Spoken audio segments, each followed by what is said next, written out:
Dios los bendiga, hermano, gracias.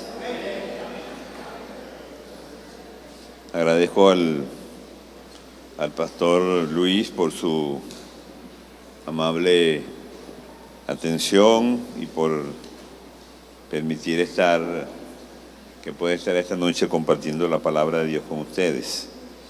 Vamos a tener una palabra de oración. Señor, muchas gracias porque has venido a visitarnos, porque tu presencia está con nosotros, y cuando tu presencia nos toca, nos quebranta y nos cambia. Queremos acercarnos a tu presencia en tu casa con un corazón humilde que pueda oír y con un corazón obediente que pueda acatar tu palabra. Toma control de este lugar, toma control de cada vida. Atamos todo poder de las tinieblas que quiera incidir en la vida de tu pueblo. Liberamos los aires de toda influencia negativa, las fuerzas de las tinieblas que batallan contra tu pueblo.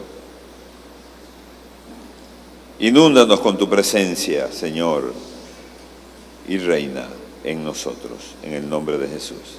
Amén. Vamos a leer en el libro de Salmos, el capítulo 73.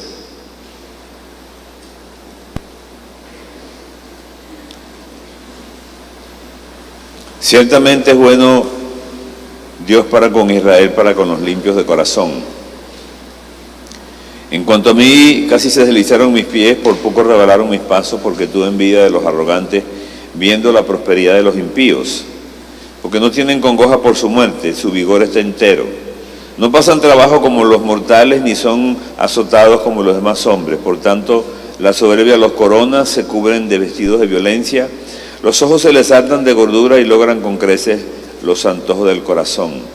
Se mofan y hablan con maldad de hacer violencia, hablan con altanería. Ponen su boca contra el cielo y su lengua pasea la tierra. Por eso Dios hará volver a su pueblo aquí, y aguas en abundancia serán extraídas para ellos. Y dicen, ¿cómo Dios sabe? ¿Hay conciencia, hay conocimiento en el Altísimo? He aquí estos impíos, sin ser turbados del mundo, alcanzaron riquezas. Verdaderamente en vano he limpiado mi corazón y lavado mis manos en inocencia. Pues he sido azotado todo el día y castigado todas las mañanas. Si yo dijera que hablaré como ellos, a la generación de tus hijos engañaría. Cuando pensé para saber esto, fue duro trabajo para mí, hasta que entrando en el santuario de Dios, comprendí el fin de ellos. Bien, ahora cierren su Biblia para que atiendan y no se distraigan leyendo.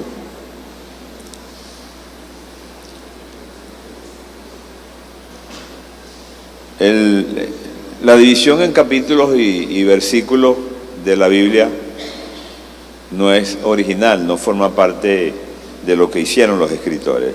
La división en capítulos fue una inclusión muy posterior. Fue muy buena porque es una especie de sistema de coordenadas para que nosotros podamos conseguir el pasaje. Con excepción de los salmos, que sí estaban divididos en capítulos, no necesariamente ordenados como los tenemos hoy, pero sí divididos en capítulos, porque los demás capítulos de la Biblia no son capítulos en el sentido en que se escribe un libro, una novela.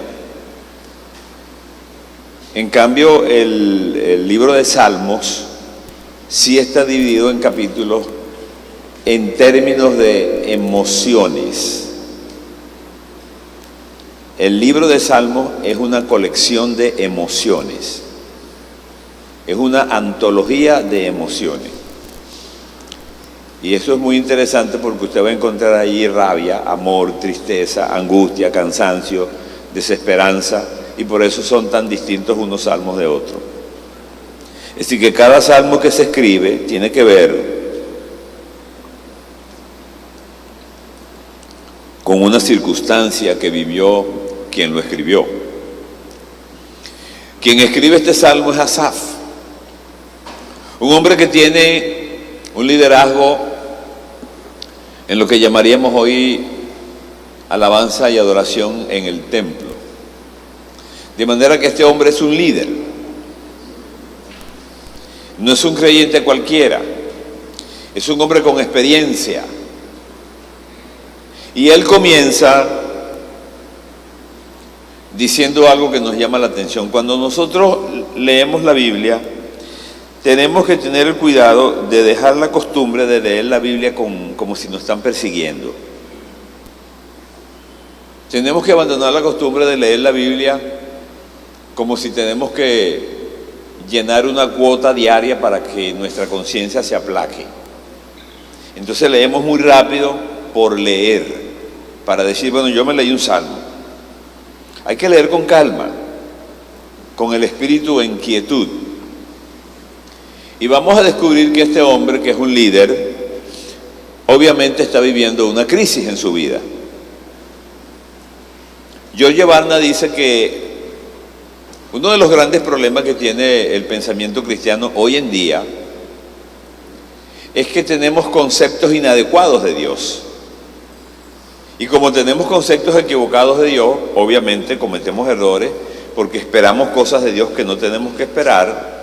Creemos que Dios nos va a dar cosas que nunca nos va a dar porque tenemos información errada de Dios.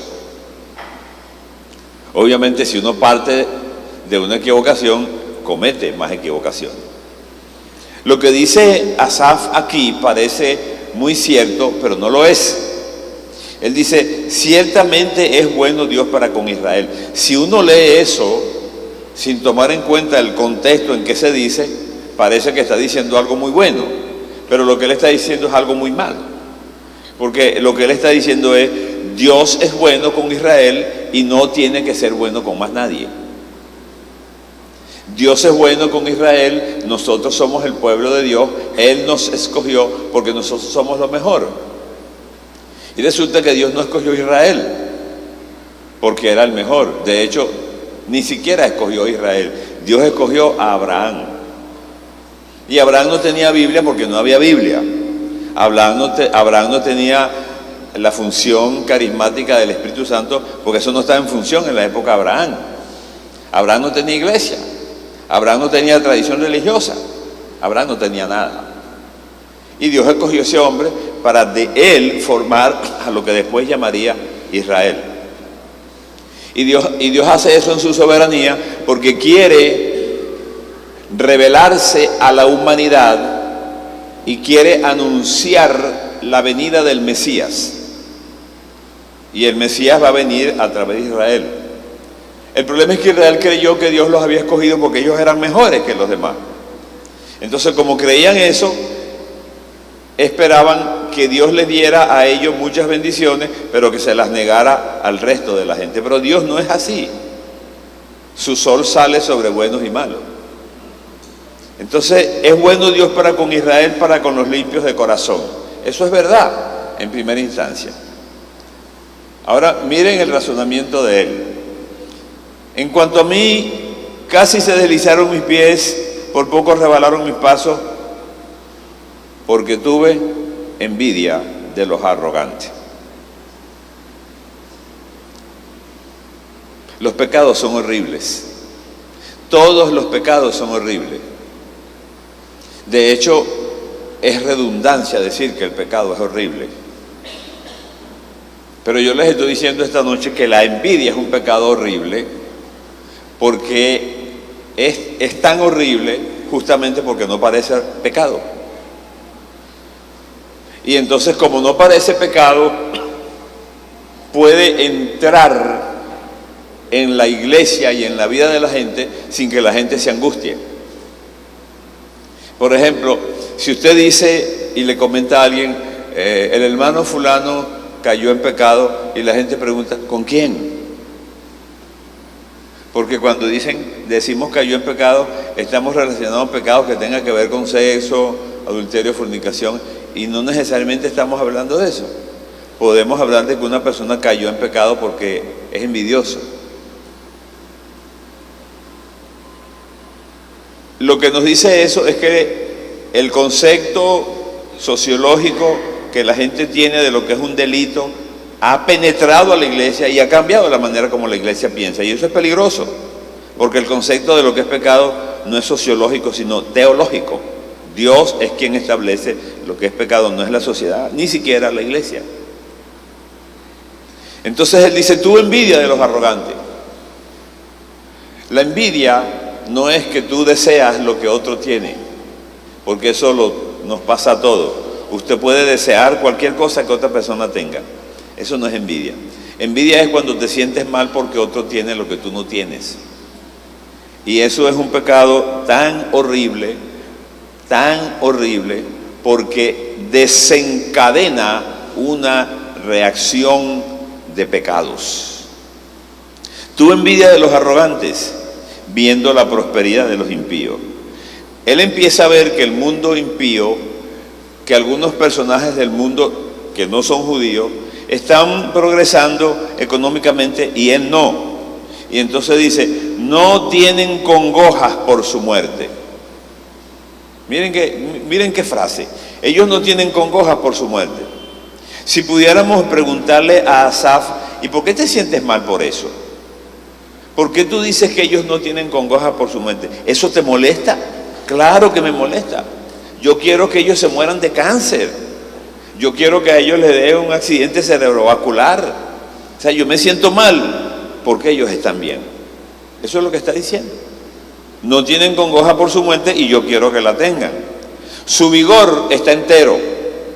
O sea, tienen buena salud. Ajá, ¿y eso te molesta? Claro, yo quiero que se estén muriendo. Eso es lo que está diciendo. No pasan trabajo como los otros mortales. ¿Y eso te molesta? Claro que me molesta. De manera que él entra en una crisis. Y este es un hombre que es un intermediario de la presencia de Dios en el templo. Es un hombre de Dios que se supone que conoce a Dios. Y sigue. No son azotados como los demás hombres, como los demás mortales. ¿Y eso te molesta, Asaf? Sí, yo quiero que sufran. La soberbia los corona. Se cubren de vestidos de violencia. Los ojos se les saltan de gordura. Logran con creces los antojos del corazón. Se mofan y hablan con maldad de hacer violencia. Hablan con altanería. Ponen su boca contra el cielo y su lengua pasea la tierra. Por eso Dios hará volver a su pueblo aquí y aguas en abundancia serán extraídas para ellos. Y sigue en un soliloquio de angustia. Y en el versículo 13, Asaf hace una declaración impresionante. Verdaderamente en vano he limpiado mi corazón. ¿Escuchó eso? Si usted va a traducir esa frase a la sociología moderna, lo que Asaf está diciendo, ¿y para qué entonces yo soy cristiano? De nada me sirve ser cristiano, porque yo le sirvo al Señor, soy íntegro, traigo los diezmos a la iglesia, vengo a los cultos, evangelizo, y resulta que aquellos tienen más plata que yo, tienen más salud que yo y son más felices que yo. Entonces, esta frase, verdaderamente en vano he limpiado mi corazón, es la cumbre de la crisis. Es cuando usted se siente mal porque otro se siente bien. Y en el versículo 17, el salmo se parte en dos. Y es un punto de inflexión cuando él dice, hasta que entrando en el santuario de Dios, comprendí el fin de ellos. Impresionante. Hasta que entrando en el santuario de Dios, comprendí el fin de ellos. Pude comprender lo que estaba pasando. Pude comprender cómo es que funciona el mundo. Pude comprender cómo es que Dios reacciona con los hombres. Hasta que, una vez que entré en el santuario. Por eso, de lo que estamos hablando en esta noche, podríamos llamarlo los peligros de abandonar el altar. La envidia es una cosa seria. La envidia fue el pecado que destruyó a Caín. Un hombre que viene a traer una ofrenda al altar junto con su hermano. Los dos vienen a traer una ofrenda. Y es bueno traer ofrendas al Señor. Es un acto espiritual. O debe ser un acto espiritual. Pero muchas veces lo que es un acto religioso.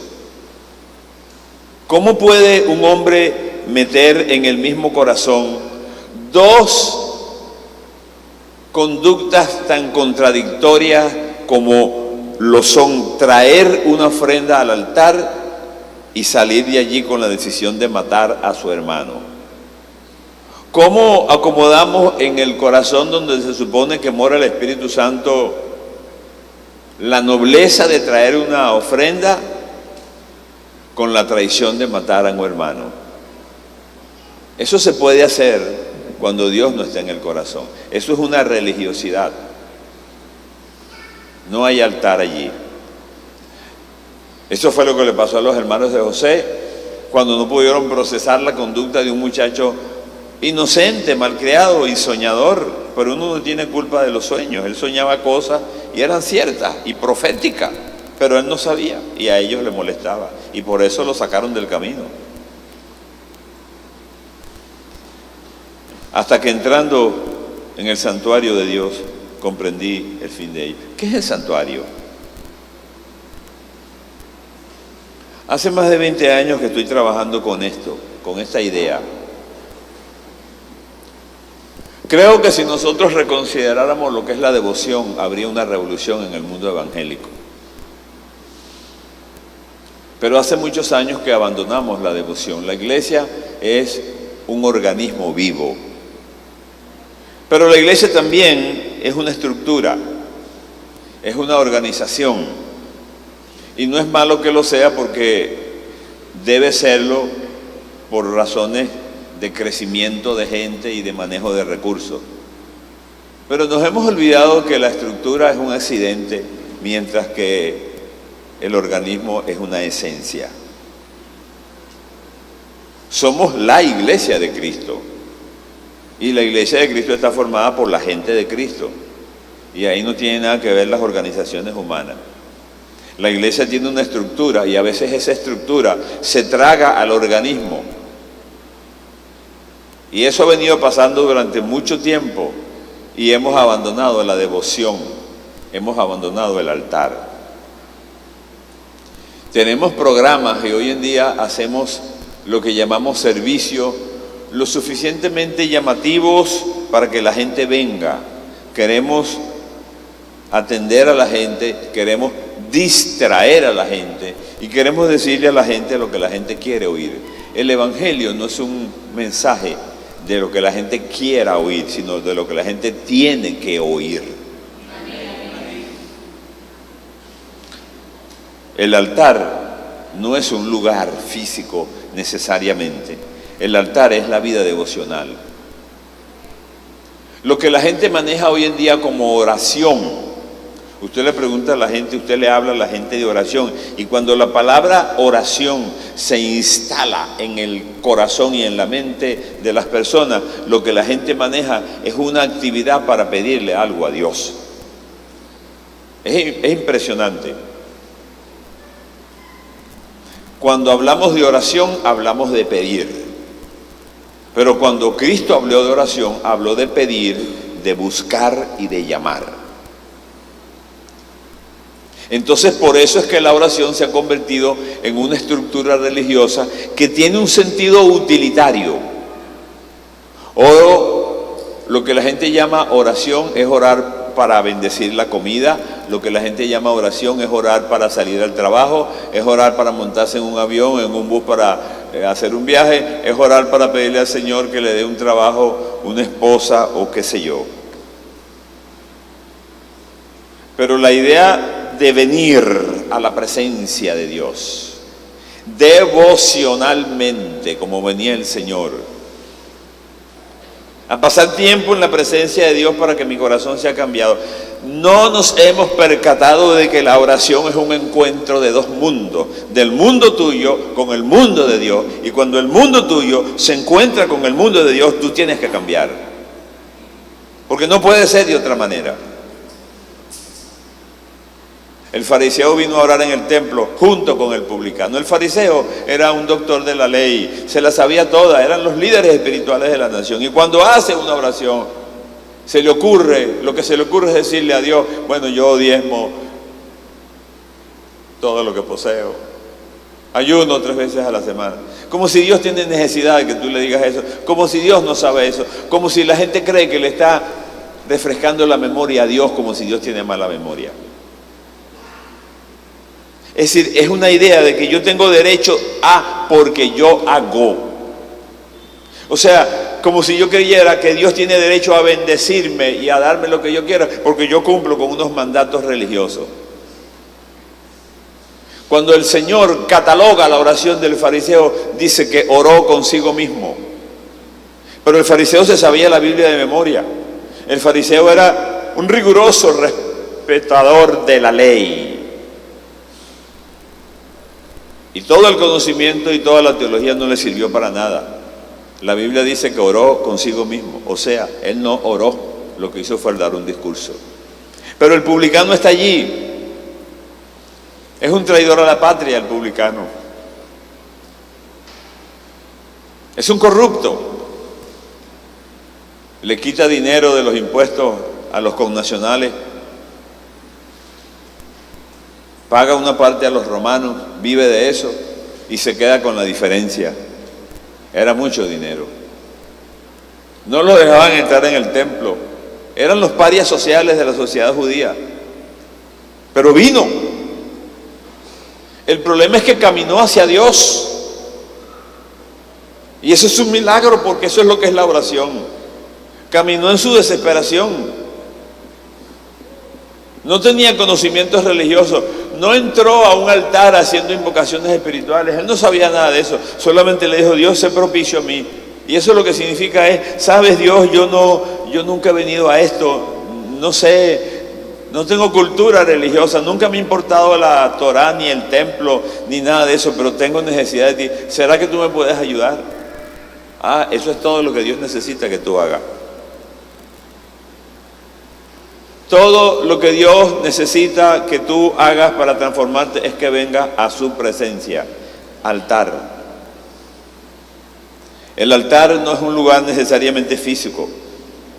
El altar no es religiosidad ni intelectualidad fría. Cuando abandonamos el altar perdemos los valores del reino. He hablado con mucha gente angustiada por su pecado.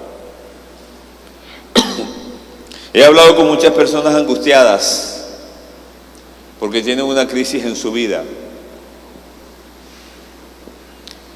He oído muchas confesiones de gente de todos los niveles de la iglesia, de todos los niveles de liderazgo, en muchas iglesias, en muchos países, en muchas denominaciones. Y hay un factor común que define la crisis de la gente. No hay altar. Hay trabajo, hay tiempo de hacer cosas en el ministerio, pero sin altar. He escuchado a los profesores en los seminarios con disertaciones profundas de la teología, pero con una vida miserable. He escuchado a gente que pueden hacer discusiones profundas acerca de los misterios de la palabra de Dios, pero son incapaces de ser íntegros. Pueden decir una mentira sin anestesia. Tranquilo, no hay temor de Dios. La gente piensa que el conocimiento que tenemos de la palabra de Dios nos va a librar de pecar. Eso no nos libra de pecar. Usted puede ser doctor en teología e irse para el mismísimo infierno. Hay personas que van a intentar entrar en el reino de los cielos. Muchos me dirán en aquel día: Señor, no los conozco. No, no puede ser, Señor, hay un error, yo hacía milagro. Señor, yo profetizaba. Señor, yo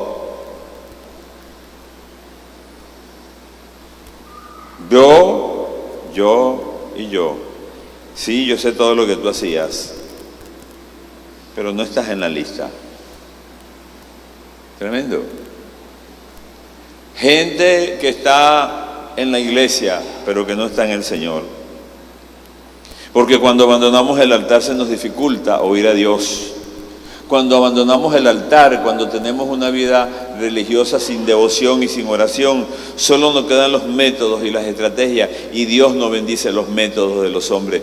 Dios bendice a los hombres y después le da métodos. La iglesia de hoy anda de escenario en escenario buscando métodos y copiando sistemas para crecer. He visto a la gente comprando métodos como si estuvieran en un centro comercial.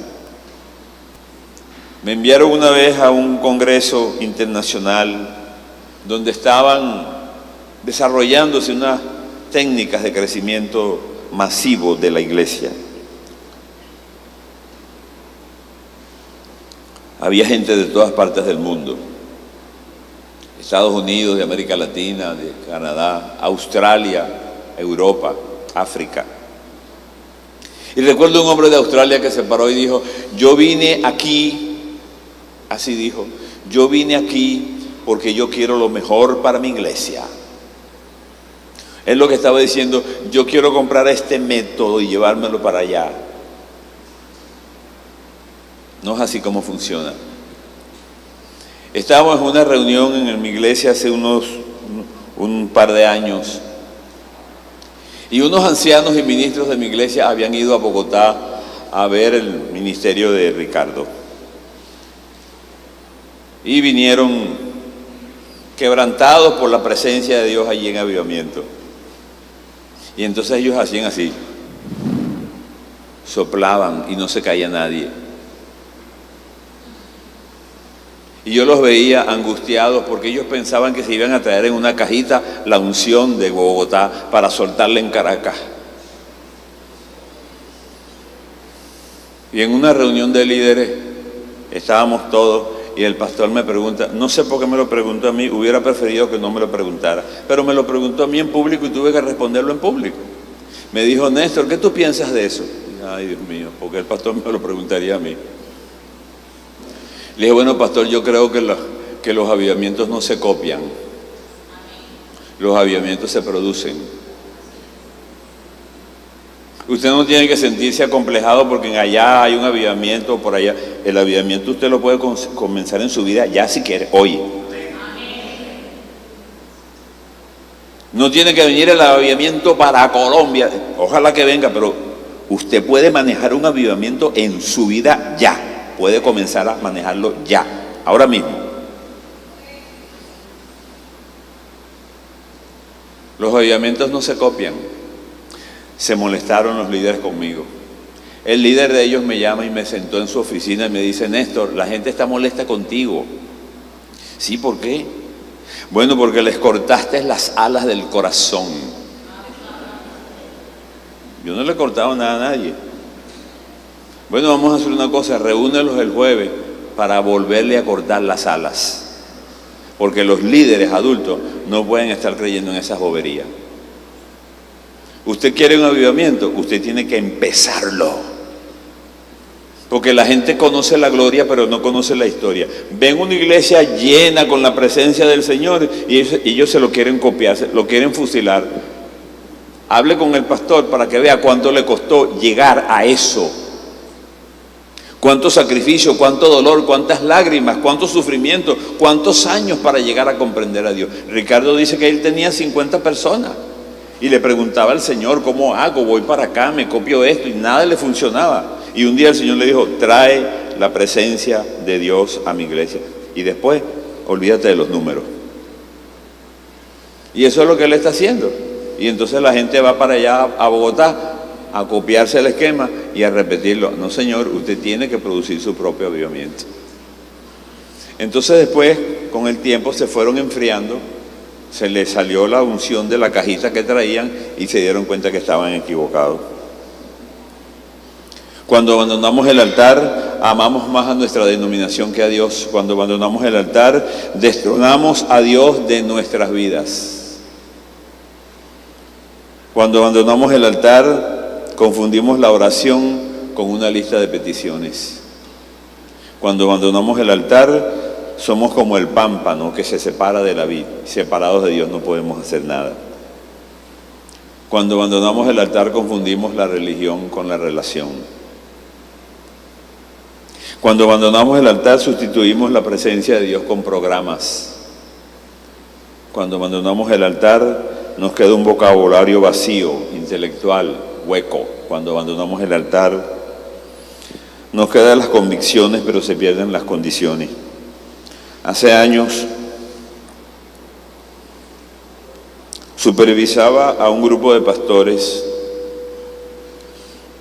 y la gente de la iglesia de uno de ellos se me acercó y me dijo: estamos muy preocupados con nuestro pastor, queremos que hable con él, porque hace tiempo llegó una señora muy elegante a la iglesia y el pastor la acompaña todas las noches.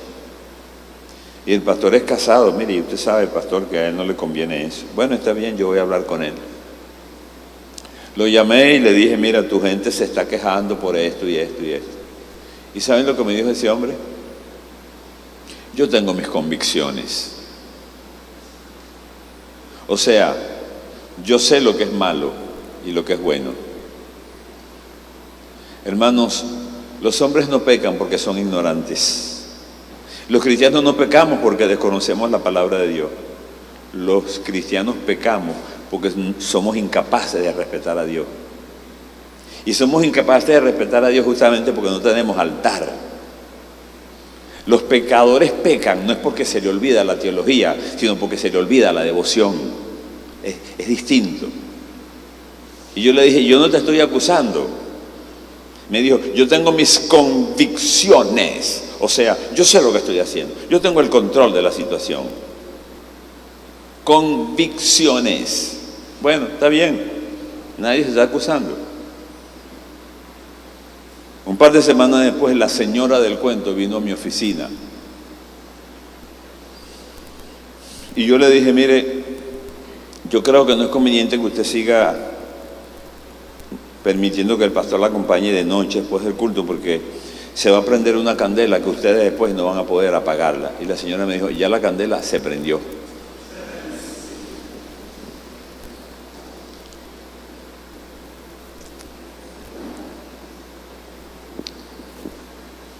Eso fue lo que le intentamos decir al pastor: ten cuidado. Pero él dijo: yo tengo mis convicciones.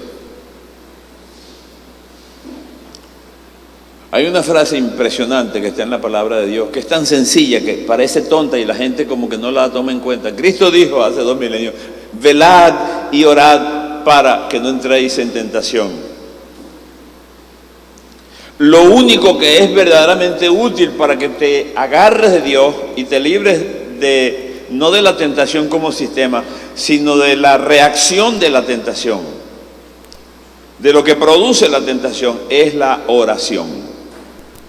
Velad y orad para que no entréis en tentación. Eso no significa que si oramos no vamos a ser tentados. Eso significa que si oramos vamos a tener poder para decirle a Satanás que no. Es una historia muy larga, muy vieja y muy repetitiva. Estaba hablando de oración en un seminario y cuando terminé, el pastor me hizo sentar en medio de él y de su esposa. Siéntate aquí, Néstor. Y uno se sentó al lado derecho y al lado izquierdo de mí. Y el pastor me dijo: cuando estabas enseñando de la oración, tenía ganas de ahorcarte. me dijo el pastor. El pastor tenía ganas de ahorcarme. 25 años en el ministerio, una licenciatura en teología, una maestría en teología y un liderazgo en una ciudad manejando a 25 pastores, y tenía ganas de ahorcarme. Y yo le digo, ¿por qué? Porque es que lo que tú dices me está pasando a mí. Yo no sé orar, me dijo. No sé orar. ¿Cómo una persona que tiene 25 años en el ministerio, que maneja a pastores, que tiene una licenciatura y una maestría, dice que no sabe orar? Bueno, ¿y por qué nos asombramos por eso? Si los discípulos de Cristo le dijeron al Señor lo mismo: enséñanos a orar. Tenemos un gran problema con la fuente de la devoción, que es la oración. Si nos acercamos a la presencia de Dios,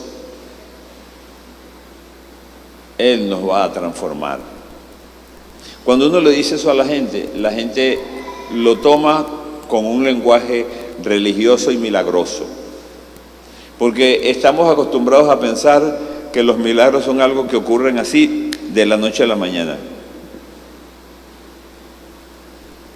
Usted se puede acercar a la presencia del Señor y no sentir nada. No sentir nada no significa que no ocurrió nada, sino que usted no lo sintió. ¿Y por qué ocurre eso? Bueno, porque la vida y el mundo espiritual es un mundo dinámico. Daniel estuvo 21 días orando sin sentir nada, pero no dejó de orar, porque era un hombre de oración. Y un día vino un personaje del reino de los cielos con nombre y apellido, un ángel, le dijo: yo soy. ¿Quién era? ¿Quién era? ¿Se acuerdan cómo se llamaba el ángel? Yo soy. ¿Cómo?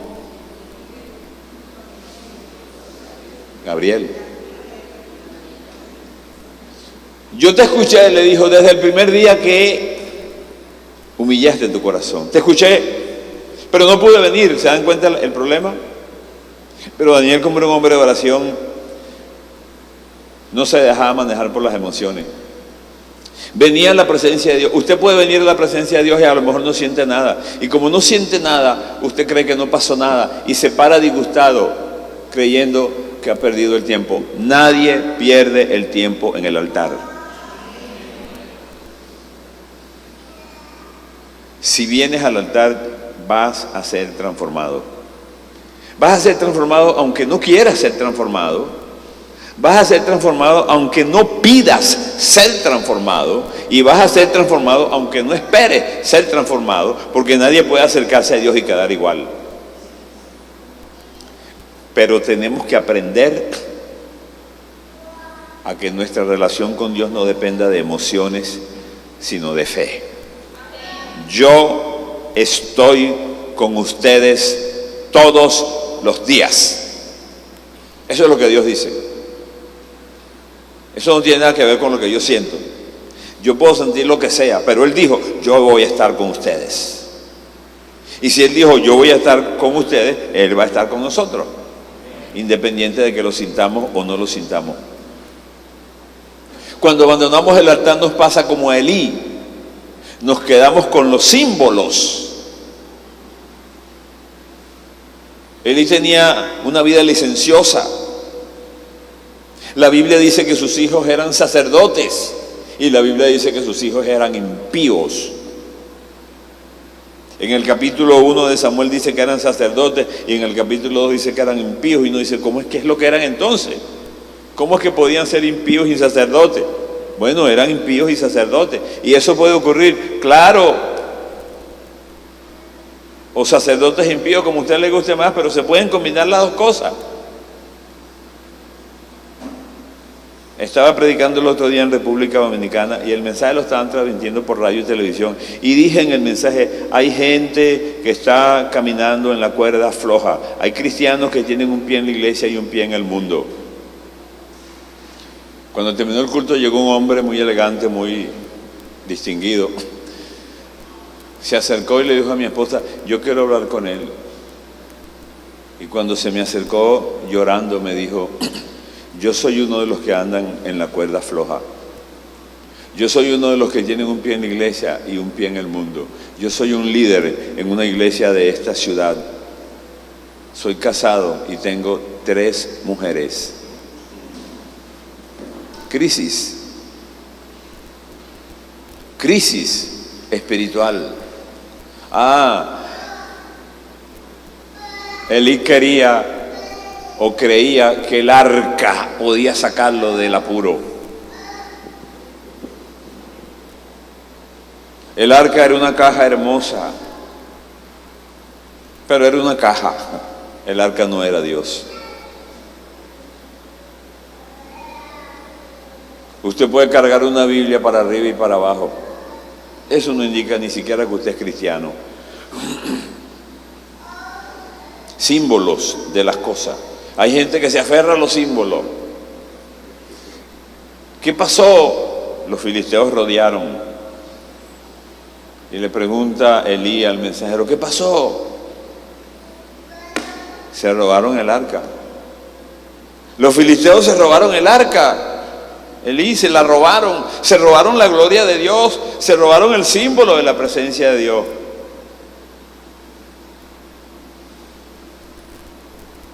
Y Elí creía que si conservaban el arca, conservaban a Dios.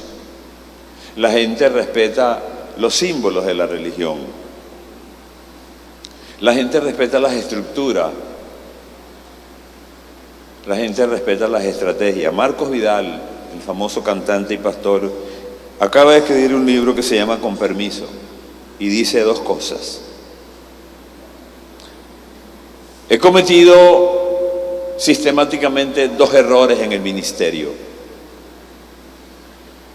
He convertido a las doctrinas en estrategias y he convertido las estrategias en doctrinas. Bueno, gracias a Dios porque lo reconoce.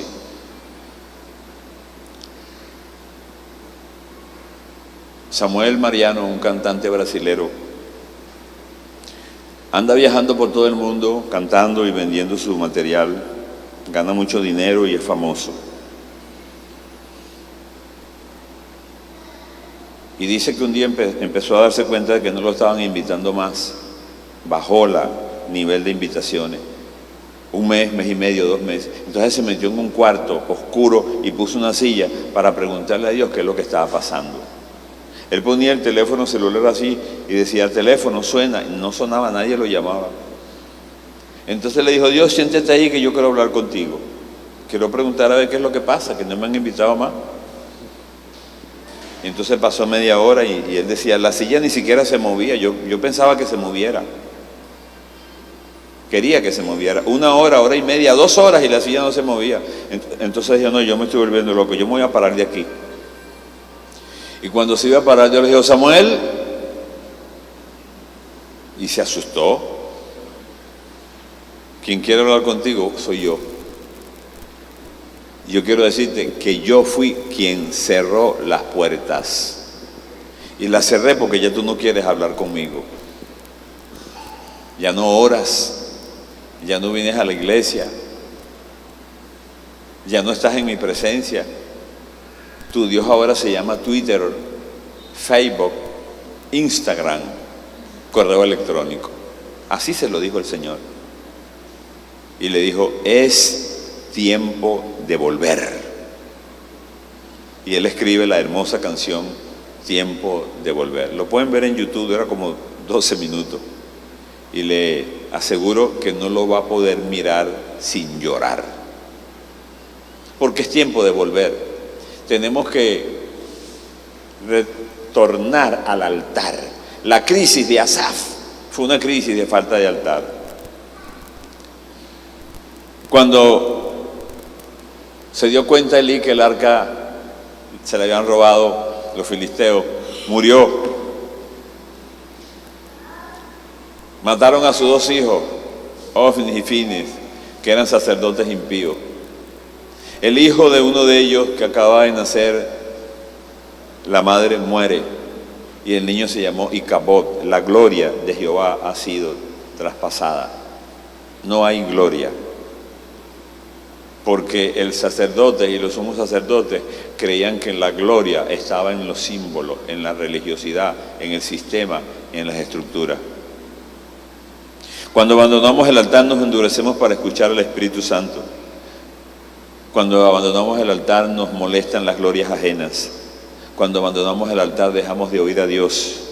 Cuando abandonamos el altar sufrimos una mudanza de corazón y ni siquiera podemos reconocer la presencia de Dios. La religiosidad y la intelectualidad sin relación con Dios no sirven. El verdadero altar no permite pecados envueltos en papel de regalo. Si no estamos cultivando el altar, estamos cultivando otro altar. Porque el corazón humano no está diseñado para estar vacío. Si no nos llenamos de Dios, de algo nos estamos llenando. Nos llenamos de los valores del mundo poco a poco.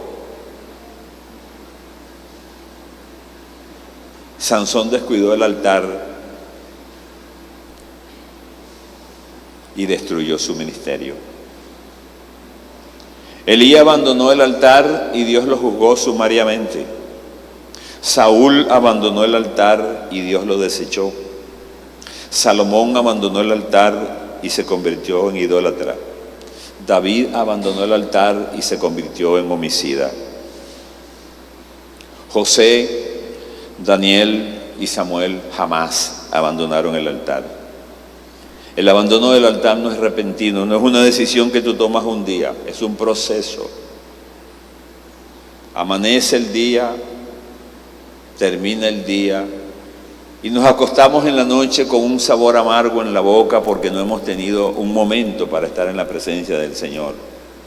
La gente dice, es que no tengo tiempo. Claro que tiene tiempo, todo el mundo tiene tiempo, porque todo el mundo tiene un día de 24 horas, a menos que usted tenga un día que tenga 23. Pero hasta donde yo sé, todo el mundo tiene 24 horas. Que usted no las use de la manera de vida es otra historia. Lo que eso significa es el lugar en que ponemos a Dios en nuestra vida. El abandono del altar no es repentino, es un poquito hoy y un poco mañana. Tú no quieres sacrificio, que yo lo daría. Le dijo David al Señor, yo puedo traer, estaba pecando, había pecado, estaba arrepentido y en la ley lo que podía hacer era traer sacrificio. Yo puedo traer sacrificio, yo soy el rey. Ah, pero tú no quieres sacrificio, que yo lo daría, porque sacrificio de Dios son el corazón quebrantado. David lo entendía, yo puedo traer ovejas, bueyes, corderos, o sea, yo puedo respetar la forma de la religión sin altar y sin presencia de Dios. Y convenzo a la gente, y la gente cree que yo soy espiritual, pero no es así como funciona. No es a la gente a quien yo tengo que convencer, es a Dios a quien tengo que acercarme. Jesús nos dejó un ejemplo de lo que significa respetar el altar. Y levantándose muy de mañana, siendo aún muy oscuro, salió y se fue a un lugar solitario donde acostumbraba ir para orar.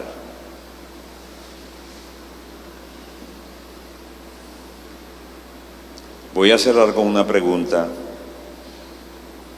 que solo tú puedes responder en tu corazón. ¿Cómo está tu altar? ¿Cómo está tu vida devocional? ¿Cómo está tu vida de oración? Te pido que no salgas de este santuario esta noche sin hacerte esa pregunta honesta y sincera. No tienes que decírmelo a mí, porque yo no soy quien para eso. No es Dios quien está necesitando que vengas, eres tú quien necesitas venir. Si dejas de venir al altar, Dios no deja de ser Dios. No es Dios quien necesita que tú vengas, eres tú quien necesita venir. Y necesitamos recomponer nuestra vida en la presencia de Dios. Inclina tu rostro, por favor.